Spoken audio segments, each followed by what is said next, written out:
വിഷാദമേറിന വേഗേന ചെന്നൊരു മന്ധരയെ കണ്ടു കൈകേയി താനും അവളോടു ചൊല്ലിനാൻ. നാളികലോചനനാകിയ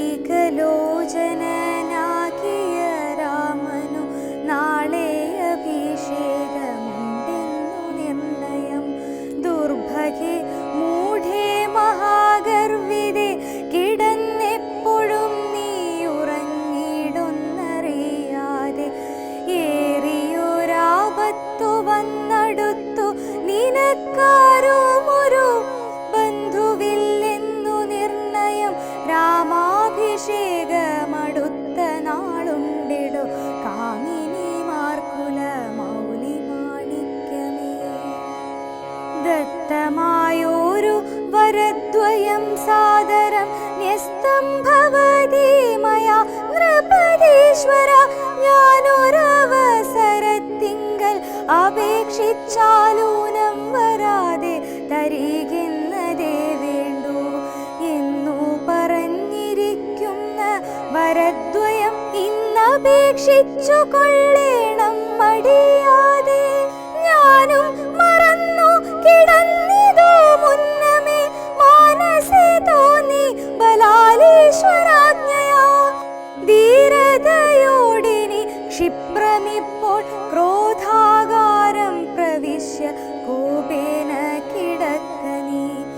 ആഭരണങ്ങളും പൊട്ടിച്ചെറിഞ്ഞതി ശോഭ പൂണ്ടോരു കാർക്കൂന്തലഴിച്ചിട്ടു ഭൂമേനിയും പൊടി കൊണ്ടങ്ങണിഞ്ഞിഹ ഭൂമിയിൽ തന്നെ മലിനാംബരത്തോടും കണ്ണുനീരാലെ മുഖവും മുലകളും നന്നായി നനച്ചു കരഞ്ഞു കരഞ്ഞുകൊണ്ടർത്ഥിച്ചു കൊള്ളുക വരദ്വയം ഭൂപതി സത്യം പറഞ്ഞാലുറപ്പിച്ചു മാനസം. മന്ധര ചൊന്ന പോലെ അതിനേതുമോരന്തരം കൂടാതെ ചെന്നു കൈകേയും പദ്യമിതൊക്കെ തനിക്കെന്നു കൽപ്പിച്ചു ചിത്തമോഹേന ഗോപാലയെ മേവിനാൾ.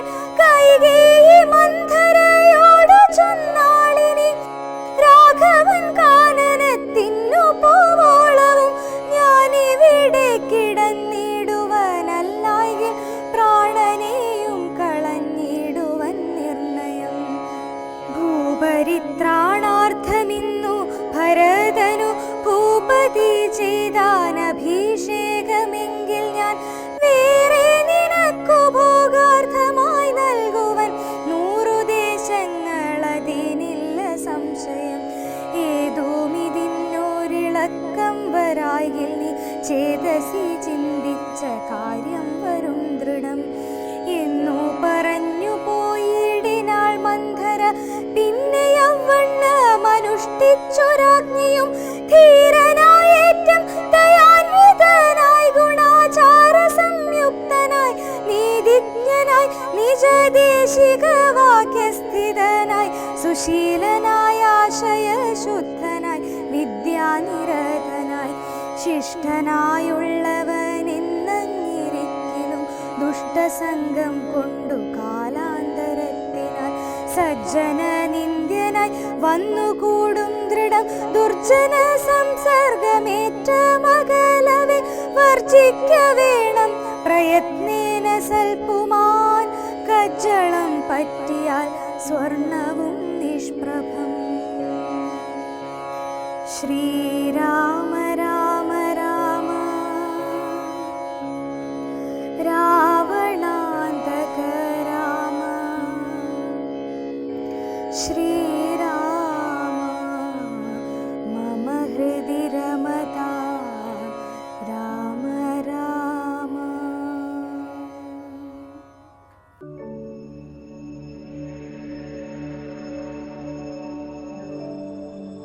ഓം ശാന്തി. രാമായണത്തിൽ ഒരു ടേണിംഗ് പോയിന്റിലാണ് ഇപ്പോൾ നമ്മൾ എത്തി നിൽക്കുന്നത്.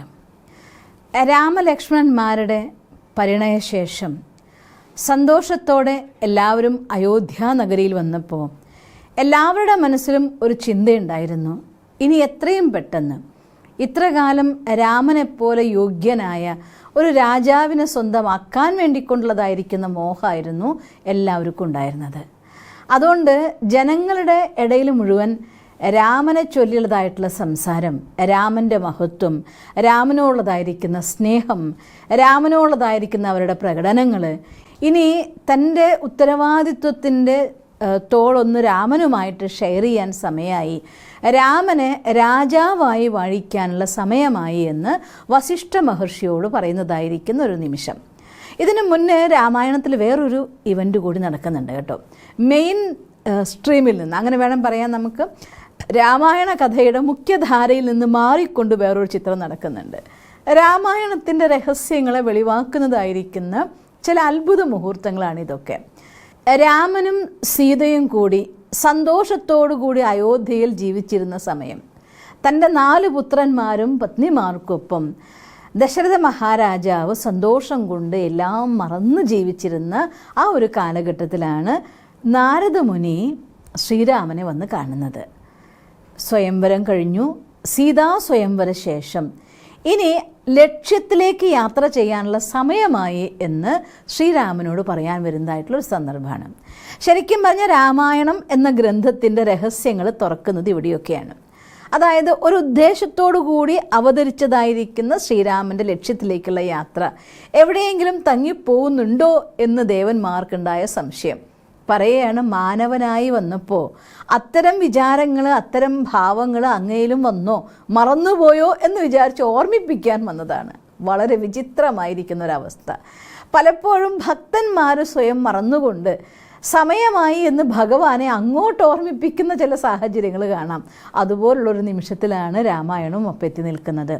അപ്പോൾ ശ്രീരാമൻ പറയുന്ന വാക്കുകൾ അത് നമുക്കുള്ളതായിരിക്കുന്ന ഗൈഡൻസാണ്. അതുകൊണ്ടാണ് ഇത് ഞാൻ നിങ്ങളടുത്ത് പറയണം എന്നാഗ്രഹിച്ചത്. പലപ്പോഴും പല രാമായണങ്ങളുടെ വിവർത്തനങ്ങളിലോ അല്ലെങ്കിൽ വർണ്ണനകളിലോ ഒന്നും തന്നെ എവിടെയും തൊടാതെ പോകുന്നൊരു സന്ദർഭമാണ്. പക്ഷേ ഈ ജീവിതയാത്രയിൽ ഏറ്റവും അറിഞ്ഞിരിക്കേണ്ട അനിവാര്യമായിരിക്കുന്നൊരു സന്ദേശമാണിത്. എല്ലാ കാര്യത്തിനും അതിൻ്റേതായിട്ടുള്ളൊരു സമയമുണ്ട്. രാവണൻ്റെ പുണ്യം അതിൻ്റെ മാക്സിമത്തിൽ നിൽക്കുമ്പോൾ, രാവണൻ്റെ തപസ്സിൻ്റെ ഫലം അതിൻ്റെ മാക്സിമത്തിൽ നിൽക്കുമ്പോൾ ഒന്നും ആർക്കും ചെയ്യാൻ സാധ്യമല്ല. അതുകൊണ്ട് അതിൻ്റെ സമയത്തിന് വേണ്ടി കാത്തിരുന്നേ പറ്റൂ. അതും എനിക്ക് കാത്തിരുന്നേ പറ്റൂ. അതുകൊണ്ടാണ് ഞാൻ ഇത്ര സമയം ഒന്നും ചെയ്യാതിരുന്നത്. എന്തായാലും നാളെ വളരെ വേഗത്തിൽ തന്നെ ഞാൻ വനവാസത്തിന് പുറപ്പെടും. രാവണനുമായിട്ടുള്ള യുദ്ധം നടക്കുകയും ചെയ്യും. സീതേനെ അപഹരിച്ചു കൊണ്ടുപോവുകയും ഈ എല്ലാ കാര്യങ്ങളും നടക്കുന്നതായിരിക്കും എന്ന് ശ്രീരാമൻ നാരദരുമായിട്ട് സംസാരിക്കുകയാണ്.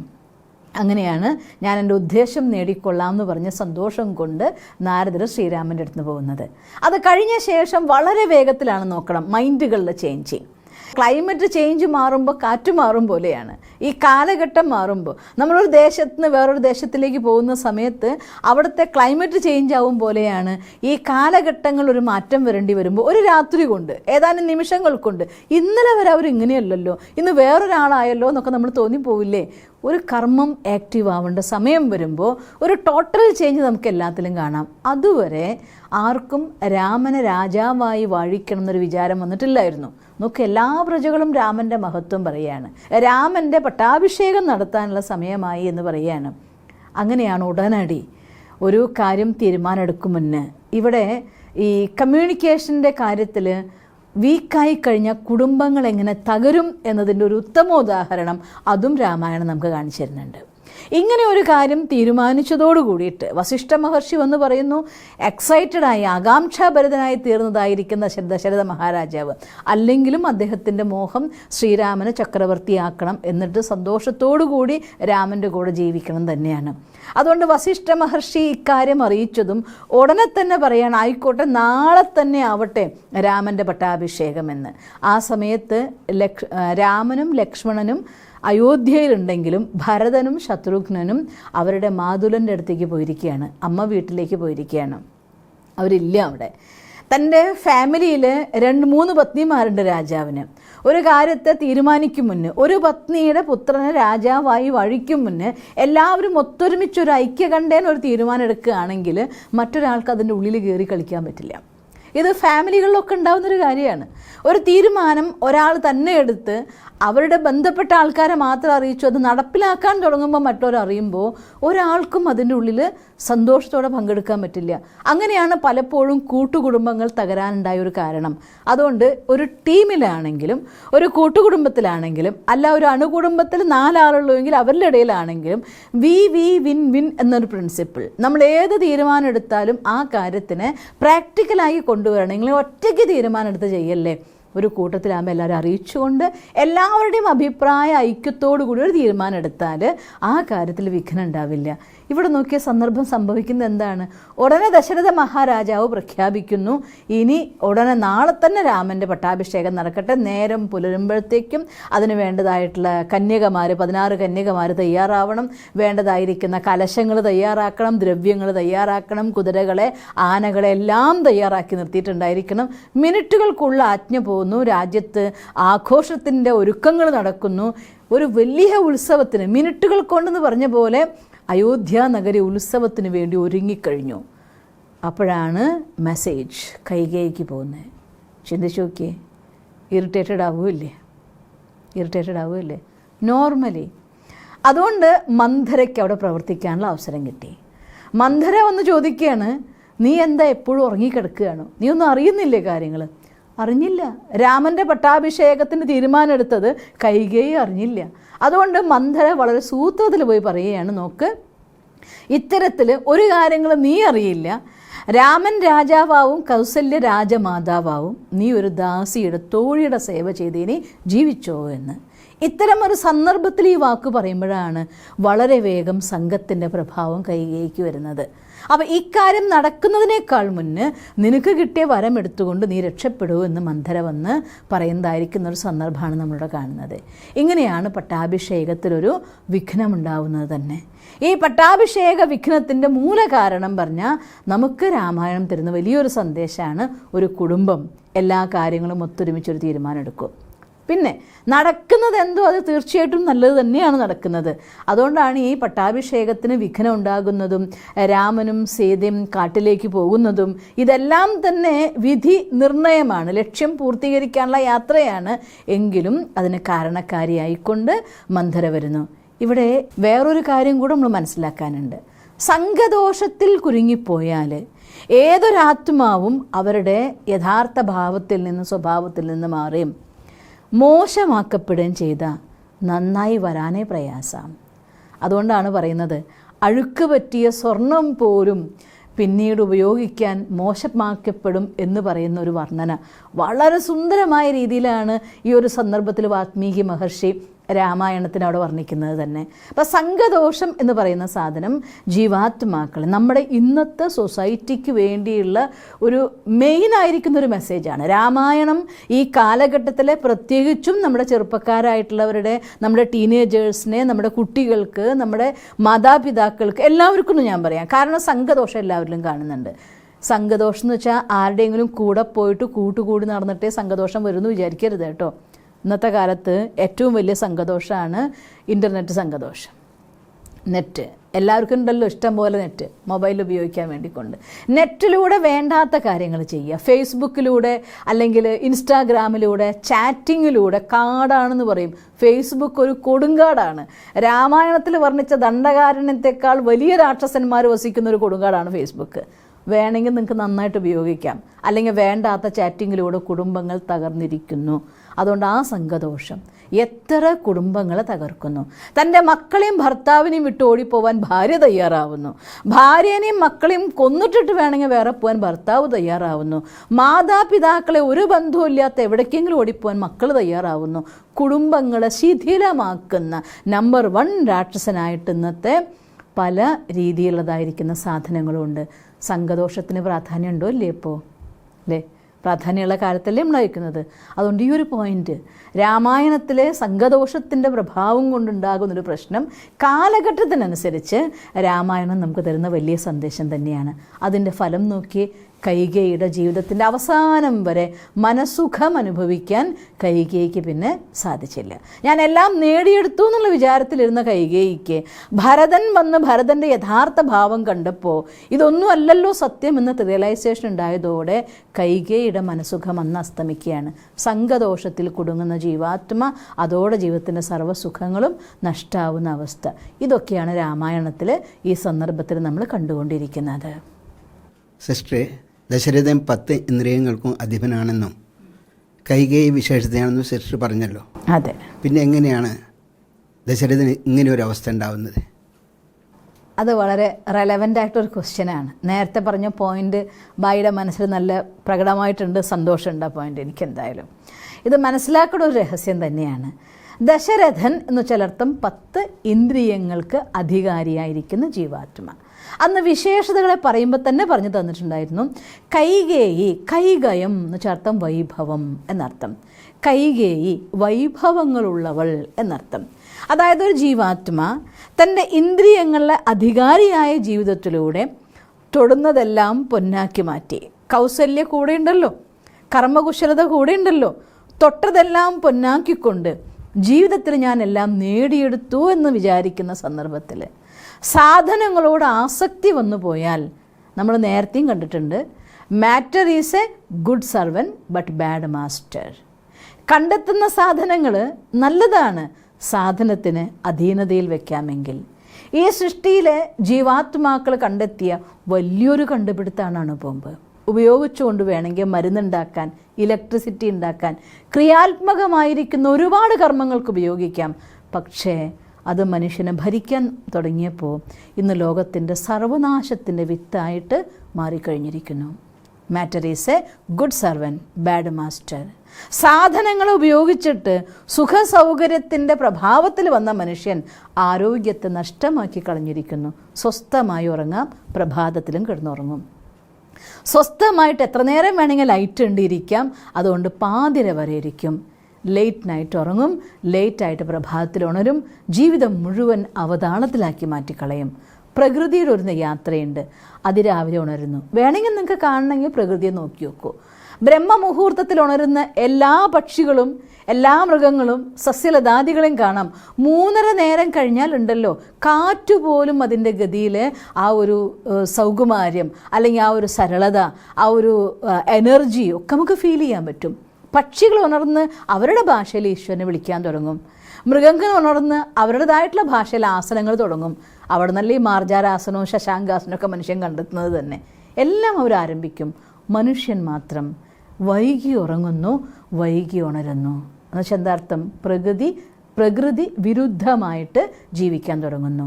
അതായത് മനുഷ്യൻ ഇന്ന് സാധനങ്ങളുടെ പ്രഭാവത്തിലാണ്.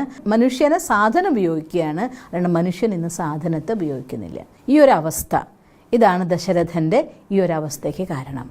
തൻ്റെ സർവ്വ അധികാരത്തിൻ്റെ ഉള്ളിൽ, ആത്മാവിൻ്റെ അധികാരത്തിൻ്റെ ഉള്ളിൽ സന്തോഷവും സമൃദ്ധിയും യുദ്ധവും ഇല്ലാതിരുന്നിരുന്ന ഒരു ആത്മാവ്. ഒന്ന് ആലോചിച്ച് നോക്കിയേ. ഇവിടെ എനിക്ക് രാമായണം വായിക്കുമ്പോൾ വാത്മീകി മഹർഷിയുടെ വാക്കുകൾ കൊണ്ടുള്ളതായിരിക്കുന്ന ഒരു വർണ്ണന, ഓരോ വാക്കും എത്ര ലക്ഷ്യം വെച്ചാണ് ഉപയോഗിച്ചിരിക്കുന്നത് ഓർക്കുമ്പോൾ സന്തോഷം തോന്നിപ്പോവും, വായിച്ചാൽ മതിയാവാതെ തോന്നിപ്പോവും. ദശരഥൻ അധികാരിയായ ആത്മ എന്നാണോ കൈകേയിയോട് അധികം ഇഷ്ടം തോന്നുന്നത്? ഇതും രാമായണത്തിൽ വ്യക്തമായി പറയുന്നുണ്ട്. രാമനെ രാജാവായി വാഴിക്കാൻ നിശ്ചയിച്ച നിമിഷം മുതൽ കൗസല്യയുടെ മനസ്സ് സന്തോഷമുണ്ടായിരുന്നു, പക്ഷേ അതേസമയം വേവധ പൂണ്ടു എന്നാണ് പറയുന്നത്. മനസ്സ് വ്യാകുലപ്പെട്ടു പോയി. എന്തിനു വേണ്ടി വ്യാകുലപ്പെട്ടു പോയി?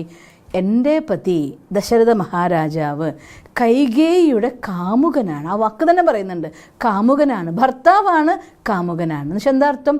ഏറ്റവും കൂടുതൽ കൈകേയിയോട് പ്രിയം. അപ്പം അതുകൊണ്ട് ഏത് ജീവാത്മാവാണോ വസ്തുവിനെ കാമിക്കുന്നത്, കാമം എന്നുള്ള അർത്ഥത്തിന് ഒന്ന് കാമവികാരത്തെയും പറയുന്നു, മറ്റൊന്ന് ആഗ്രഹം, കാമനേന കൂടി കാമം എന്നുള്ള വാക്കുകൊണ്ട് തന്നെയാണ് പറയുന്നത്. അപ്പം അതുകൊണ്ട് കാമിക്കുകയാണ്. വസ്തുക്കളോട് അതിയായ ആസക്തി വന്നു പോയ ആൾ ഏത് നിമിഷം വാക്ക് മാറുന്നറിയില്ലല്ലോ. കൈകേയിയുടെ പ്രഭാവത്തിൽ വന്നു പോയാലോ. അതുകൊണ്ട് ആ നിമിഷം മുതൽ യജ്ഞം രചിച്ചും ദാനം നടത്തിയും കൊണ്ട് ഒരു വിഘ്നം ഉണ്ടാവാതിരിക്കാനുള്ള വ്രതം നോൽക്കാൻ തുടങ്ങി കൗസല്യ. അതാണ് എഴുതി വച്ചിരിക്കുന്നത്. അപ്പം അതുകൊണ്ട് ഒരു ജീവാത്മാവ് വൈഭവങ്ങൾക്ക് അധീനനായി മാറിക്കഴിയുമ്പോൾ ഏത് നിമിഷമാണോ കൈകേയിയെ സന്തോഷിപ്പിക്കാൻ വേണ്ടി, നിന്നെ വേദനിപ്പിച്ചവൻ ഏത് ശിക്ഷയും ഞാൻ കൊടുക്കും, നിൻ്റെ ഏതാഗ്രഹവും ഞാൻ പൂർത്തീകരിക്കും എന്ന് പറയുന്നത്, അവിടെ വസ്തുവൈഭവങ്ങളുടെ പൂർണ്ണ അധീനതയിലായി കഴിഞ്ഞു. ആ നിമിഷമാണ് കൈകേയി തൻ്റെ വരം ചോദിക്കുന്നതും. അവിടെ തൊട്ടിട്ടാണ് ആ നിമിഷം, വരം കേട്ട നിമിഷം മോഹാലസ്യപ്പെട്ട് വീഴുകയാണ്. തൻ്റെ അവസ്ഥയിൽ നിന്ന് താഴെ വീണു. പിന്നെ ഭൂമിയിൽ കിടന്നുരുണ്ട് കരഞ്ഞ് ചീർത്ത കണ്ണുമായി നിൽക്കുന്ന, മോഹാലസ്യപ്പെട്ട് രാമരാമ എന്ന് പറയുന്നു, അതുപോലും ഭജിക്കാനാവുന്നില്ല, സ്വയം വീഴുന്നു. ഈ അവസ്ഥയിൽ ഭൂമിയിൽ കിടക്കുന്ന, അഥവാ മണ്ണിൽ കിടന്നുരുളുന്ന രാജാവിനെ കണ്ടുകൊണ്ടാണ് മന്ത്രി അന്തപുരത്തിലേക്ക് കയറി ചെല്ലുന്നത്. അപ്പോൾ ഒന്ന് ആലോചിച്ച് നോക്കിയേ, ഏത് നിമിഷമാണോ ജീവാത്മ സാധനങ്ങൾക്ക് അടിമയാകുന്നത്, ആ നിമിഷം ആ ആത്മാവിൻ്റെ സന്തോഷം അവിടെ അസ്തമിക്കുകയാണ്, മണ്ണിൽ വീഴുകയാണ്. ഈ മണ്ണിലല്ല, ഭൂമിയാകുന്ന മണ്ണിലല്ല, ഈ മണ്ണിൽ വീഴുകയാണ്. ദേഹബോധത്തിന് അടിമയാവുകയാണ്. സാധനങ്ങൾ ദേഹവുമായി ബന്ധപ്പെട്ടതാണ്. ആത്മാവിന് ഈ സാധനങ്ങളുമായിട്ട് എന്ത് ബന്ധം? ഏത് നിമിഷം ആത്മ പോയോ കഴിഞ്ഞു, ഈ സാധനം തന്നെ ഉപേക്ഷിച്ച് പോകണം. അതുകൊണ്ട് ആത്മദേഹബോധത്തിൽ വരുമ്പോൾ സാധനങ്ങൾ കടിമയാകുന്നതോടെ മണ്ണിൽ വീണു പോകുന്നു, ദേഹബോധത്തിൽ വരുന്നു, ദുഃഖം അവരുടെ സ്വന്തമായി തീരുന്നു. അതിനുശേഷം ഒരു നിമിഷമെങ്കിലും ദശരഥ മഹാരാജാവ് സന്തോഷിക്കാനിടയായില്ല. ആ ദുഃഖം കൊണ്ട് ആത്മദേഹം വിട്ടുപോകാണ്ടാവുന്നത് അത്രയും അധികം ദുഃഖത്തിൻ്റെ കാരണക്കാരനാക്കി മാറ്റുന്ന അവസ്ഥയിലേക്ക് എത്തിച്ചേരുകയാണ് ദശരഥ മഹാരാജാവ്. അതുകൊണ്ട് കൈകയം അഥവാ വൈഭവം, മറ്റൊരു ഭാഷ പറഞ്ഞാൽ സാധനം, നമുക്ക് സന്ദേശം തരികയാണ്. സാധനത്തെ ഉപയോഗിക്കൂ, പക്ഷെ സാധനത്തിൻ്റെ അടിമയാവരുത്. സാധനം സാധനയിലൂടെ വന്നു ചേരണം, എങ്കിൽ സാധനം നമ്മുടെ അടിമയായിരിക്കും. സാധനത്തിന് നിങ്ങൾ സ്വന്തമാക്കാൻ വേണ്ടി സാധനം ഉപേക്ഷിച്ചാൽ, അതായത് സെൽഫ് റെസ്പെക്റ്റ് ഉപേക്ഷിച്ചാൽ, സ്വയം അവനവനെ മറന്നുപോയാൽ ജീവിതത്തിൽ ദുഃഖം ഉണ്ടാവുള്ളൂ. അതുകൊണ്ടാണ് ദശരഥ മഹാരാജാവിന് ഇങ്ങനൊരവസ്ഥ ഉണ്ടായത്. മനസ്സിലായോ ഭായി? സിസ്റ്ററെ, മന്ദര ഒരു നെഗറ്റീവ് ക്യാരക്ടറാണോ, ദുഃഖം കൊടുക്കുന്നവൾ തന്നെയാണോ? ശരിക്കും പറഞ്ഞാൽ, അതായത് ആ കാര്യം നടന്നൊരു സംഭവം എടുത്ത് നോക്കിയാൽ മന്ദര ദുഃഖം കൊടുക്കുന്ന ആൾ തന്നെയാണ്. പക്ഷേ ആക്ച്വൽ നോക്കിക്കഴിഞ്ഞാൽ മന്ദര ദുഃഖം കൊടുക്കുന്നത് പറയേണ്ട കാര്യമില്ലല്ലോ. മന്ദര ഇല്ലായിരുന്നുവെങ്കിൽ രാമായണം മുന്നോട്ട് പോയില്ലായിരുന്നു. അപ്പോൾ രാമനും സീതയും കൂടെ കാട്ടിൽ പോയില്ലായിരുന്നുവെങ്കിൽ രാവണനെ വധിക്കാൻ പറ്റില്ലായിരുന്നു. അപ്പോൾ രാമൻ്റെ അവതാര ഉദ്ദേശം രാവണനെ വധിക്കുക എന്നുള്ളതായിരുന്നു. അപ്പോൾ രാവണനെ വധിക്കണമെങ്കിൽ മന്ദര അനിവാര്യമായിരുന്നു. അതുകൊണ്ട് ആ സന്ദർഭത്തിൽ നിങ്ങൾ നോക്കുമ്പോൾ മന്ദര നെഗറ്റീവാണെന്ന് തോന്നുമെങ്കിലും മന്ദര നല്ലതാണ്. എന്തുകൊണ്ട് ഞാൻ ഇങ്ങനെ പറയണമെന്ന് വെച്ചാൽ, നമ്മുടെ ജീവിതമാണ് ഇത്. ഈ ജീവിതത്തിൽ നിങ്ങളെ ഒരാൾ തളർത്താൻ വേണ്ടി, തകർക്കാൻ വേണ്ടിക്കൊണ്ടൊരു പ്ലാൻ തയ്യാറാക്കുമ്പോൾ ഒരു കാര്യം ഉറപ്പിച്ച് മനസ്സിലാക്കുക, ഇതെനിക്കൊന്ന് മുന്നോട്ട് ചാടാൻ വേണ്ടിക്കൊണ്ട് കിട്ടിയൊരു ചാൻസാണ്, ഒരു പ്ലാറ്റ്ഫോമാണെന്ന്. ഒരാൾ ചവിട്ടാൻ നോക്കുമ്പോഴല്ലേ പിടിച്ച് കയറാൻ നിങ്ങൾ നോക്കുള്ളൂ. സ്വസ്ഥമായിട്ട് ജീവിച്ചു പോകുമ്പോൾ ആരും അധികം പരിശ്രമിക്കാറില്ല. കുറച്ചും കൂടെ എനിക്ക് മുന്നോട്ട് പോയേ പറ്റൂ എന്നൊരു സന്ദർഭം വന്നാൽ മുന്നോട്ട് പോകാൻ എല്ലാവരും ഒന്ന് ചാടി നോക്കും. അതുകൊണ്ട് ജീവിതത്തിൽ ഏതെങ്കിലും മന്ദരകൾ നിങ്ങളുമായിട്ട് ഏറ്റുമുട്ടേണ്ടി വന്നാൽ, നിങ്ങളുടെ ലൈഫിൽ കടന്നു വന്നാൽ അവരെ പഴിക്കാതിരിക്കുക. അവരെ പഴിച്ചാലേ നമ്മുടെ മനസ്സിലാണ് നഷ്ടം. അതുകൊണ്ട് അതിൽ നിന്ന് എങ്ങനെയാണ് മുന്നോട്ട് പോകേണ്ടത് എന്ന് മാത്രം ചിന്തിക്കുക, എങ്കിൽ നമുക്കാണ് നേട്ടം. അതുകൊണ്ട് മന്ദരനെ നെഗറ്റീവായി കാണണ്ട. നമ്മുടെ ജീവിതത്തിൽ മന്ദര വന്നാലും നെഗറ്റീവായി കാണണ്ട. അവിടെ നിന്ന് മുന്നോട്ടുള്ള യാത്ര തേടണം. മുന്നോട്ട് കയറാൻ സമയമായി എന്ന് തരുന്ന സൂചനയായിക്കൊണ്ട് മാത്രം മന്ദരനെ കണ്ടാൽ മതി. ശരിയല്ലേ? ഓക്കെ. ഓം ശാന്തി.